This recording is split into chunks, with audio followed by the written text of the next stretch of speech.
Oke, Assalamualaikum warahmatullahi wabarakatuh. Saya Dr. Isa Akbar Browijoyo, spesialis penyakit dalam. Salam sehat, bahagia, dan panjang umur. Untuk episode kali ini, kita akan membahas masih di bidang kesehatan, dan khususnya adalah bagaimana wudhu itu bisa membuat kita menjadi orang yang jauh lebih sehat, ya. Oke. Pertama, wudhu itu adalah kita bisa menggunakan banyak hal, bisa menggunakan air, ya. Tapi kalau yang sedang ada masalah dengan kulitnya, dengan apa, kita bisa bertayamum. Cuman di sini kita membahasnya khususnya adalah wudhu yang menggunakan air, ya. Oke, di sini adalah utamanya yaitu adalah tentang kesehatan kulit dan kesehatan mental. Dan nanti ada sesi di mana kita akan membahas wudhu, yaitu adalah dengan sudut pandang psikosomatik. Nah, secara umum wudhu itu akan sangat membuat kita menjadi memiliki kesehatan kulit yang baik, karena di situ dengan wudhu kita akan menghapuskan virus, bakteri, mikroba, kutu, maupun kotoran-kotoran atau yang biasa di dalam agama disebutnya dengan hadas kecil, ya. Nah, itu akan luntur semuanya dengan wudhu. Syarat wudhunya kita harus perhatikan dengan baik, ya. Nanti ada beberapa gerakan-gerakan yang saya akan jelaskan. Oke, yang kedua adalah dalam gerakan wudhu, salah satunya kita akan membersihkan liang hidung dan mulut. Nah, di situ itu akan sangat memperbaiki atau sangat membuat kita menjadi seorang yang sehat dari bidang pernafasan, karena akan terjadi cuci hidung. Karena kita ingat ya, yang namanya di kedokteran kita akan banyak disarankan untuk melakukan cuci hidung, dan ternyata kita kalau melakukan wudhu dengan baik dan benar, kita satu hari sudah 5 kali cuci hidung minimal, ya. Nah, terus di saat nanti kumur, di situ juga kebersihan orofaring, ya. Jadi kebersihan dari oral sampai, karena kan kita sebenarnya kumur itu tidak hanya sekedar berkumur-kumur, tapi biasanya kita harus sedikit agak ngedalam dan kita akan sembolkan keluar, dan itu bahasa yang paling sering digunakan adalah gargle, ya. Jadi kita agak memasukkan air ke dalam dan ke dalam gitu. Nah, itu membersihkan adalah dari nggak cuman mulut tapi sampai ke belakang, dan itu sangat menyehatkan kita. Karena apa? Karena di saat kita itu dalam satu hari kita makan, misalnya tuh berpuasa juga, ya, di situ ada bakteri-bakteri yang ada di mulut sampai di kerongkongan, dan dia tetap bekerja, dan itu yang sering membuat, salah satunya membuat kita menjadi bau mulut.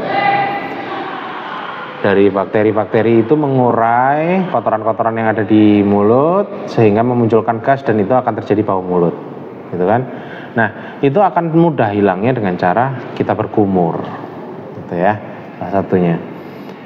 Nah, jadi kesehatannya sudah dapat apa tadi? Dari kesehatan kulit sudah, kesehatan saluran pernafasan sudah, kesehatan orofaring dari mulai mulut hingga kerongkongan sudah.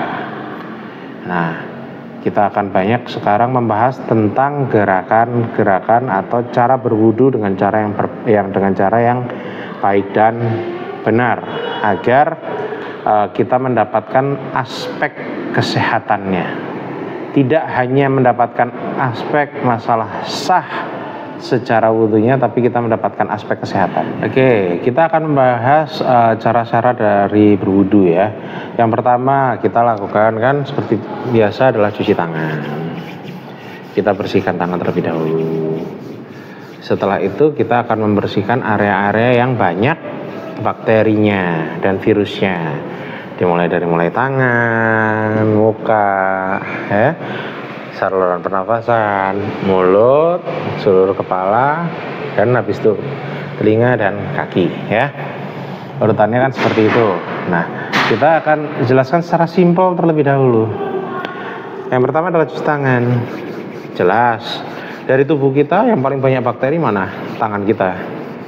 Kontaminasi paling mudah dari tangan kita segini. Makanya di saat kita berwudu, kita lakukan seperti ini, dan setelah itu air kita ambil. Di saat kita membersihkan tangan, jangan pernah kita membersihkan dari atas ke bawah. Kita harus membersihkan dari gini, kita tarik ke bawah. Kuman yang ada di kuku, kuman yang ada dan semuanya dari tangan lari ke bawah tidak terhalang. Tetapi kalau kita seperti ini, di sini akan banyak celah. Dan kuman, virus akan bisa nyangkut di sini. Makanya sebaiknya wudu kita lakukan seperti ini dan turun ke bawah tangan, ya. Begitu juga di muka, semuanya juga arah yang sama, dari atas ke bawah. Kan kita nggak pernah kan yang namanya cuci muka dari bawah ke atas, nggak pernah ya. Aneh kan? Maka cuci muka dari bawah ke atas, pasti dari atas ke bawah. Karena apa? Karena begitu dari atas, nanti kita akan membersihkan alis kita, akan membersihkan dari janggut, ya. Bagi yang nggak punya rambut ini juga harus tetap dibersihkan gitu ya, karena di sini nanti kan banyak kotorannya. Karena kita ingat keringat di sini juga banyak, otomatis bakteri juga akan banyak di sini. Kita harus bersihkan tuh secara kesehatan ini ya. Nah, ya, yang berikutnya adalah hidung. Nah, kita sering tuh teman-teman dari rekan-rekan kita dari dokter THT ya, biasanya kita akan memberikan saran untuk dilakukan cuci hidung, membersihkan hidung. Nah, itu hal simpel, kita cukup ambil air, kita hirup sampai agak ke dalam, terasa sedikit agak pedas, kita semburkan dengan kuat, dan itu cukup 3 kali. Itu insya Allah akan sangat-sangat memperbaiki dan menyehatkan hidung kita, membasahi mukosa atau mukosa itu adalah selaput-selaput hidung di bagian dalam. Jika di dalam ini banyak rambut dari hidung, itu di situ kotoran-kotoran juga akan ikut keluar, dan bakteri yang ada di hidung juga ikut keluar, ya. Setelah itu berkumur tidak hanya menjadi syarat ambil air, ujuk, keluarkan, tidak ya. Kita harus benar-benar membersihkan dari kanan, kiri, mulut, tengah, dan kita akan ambil gargle di dalam. Jadi kita agak sedikit semburkan ke dalam, di dalam, supaya kotoran-kotoran di dalam ikut keluar. Nah, di situ adalah penjelasan di mana dengan wudu itu akan sangat menyehatkan secara fisik, ya.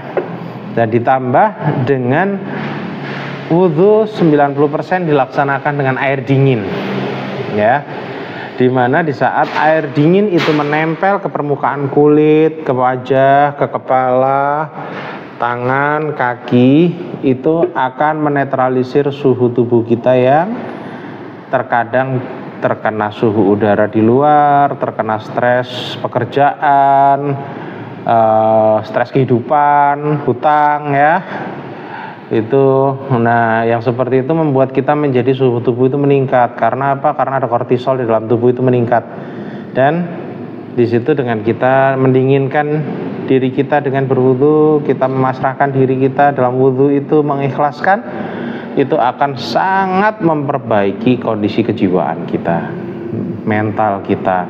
Karena secara tidak langsung kortisol akan turun, dan dengan gerakan itu akan membuat kita jauh lebih segar, karena endorfin akan kembali meningkat. Oke, saya rasa cukup untuk penjelasan tentang wudu kali ini, dan belajar yang lebih benar tentang wudu. Karena selain itu adalah syarat syah dari sholat, dengan kita melakukan wudu dengan baik dan benar, kita akan mendapatkan efek dari kesehatan baik secara fisik dan mental dan psikis pada kita. Oke, saya rasa cukup pada episode kali ini. Dan saya Dr. Isa Akbar Browijoyo Salam sehat, bahagia, dan panjang umur.